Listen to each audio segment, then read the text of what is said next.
Лизинг деген бул ижара, орусча айтканда аренда, финансылык аренда болуп эсептелинет. Лизингке банк техника жана жабдууларды узак мөөнөткө берет. Анан кардарлар аны алып, анан кийин ижаралык графикке ылайык ижаралык төлөмдөрүн төлөп турушат да.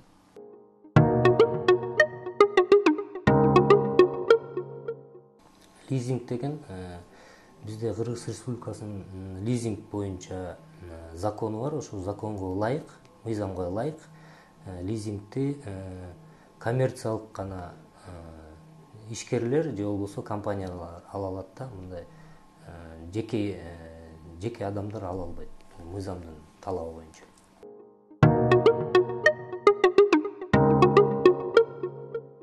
Лизингтин мөөнөтү узак болот. Себеби бул инвестициялык продукт болуп эсептелет. Эң узак мөөнөтү 10 жылга чейин. 5 жылдан 10 жылга чейин деп койсок болот да.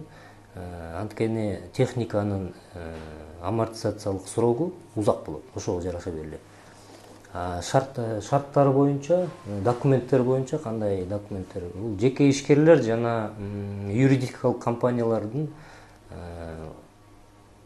ошо кандай менчик формасына жараша документтер талап кылынат. Мисалы үчүн жеке ишкерлер болсо бул күбөлүк, жеке ишкер иштей турган күбөлүк, андан тышкары ошо бизнесине тиешелүү документтерди талап кылабыз.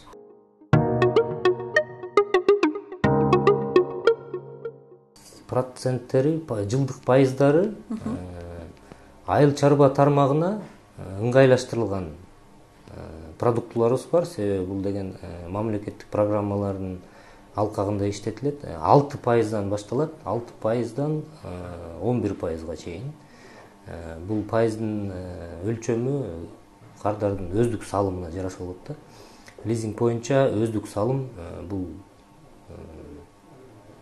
милдеттүү түрдө төлөнүшү керек. Андан тышкары айыл чарба эмес тармактарга жылдык пайыздар 14% бул сом менен, 9%дан доллар менен ушундан башталат. Өздүк салым болсо 10%дан лизингке ала турган буюмдун наркынын 10%ынан баштап төлөнүшү керек да.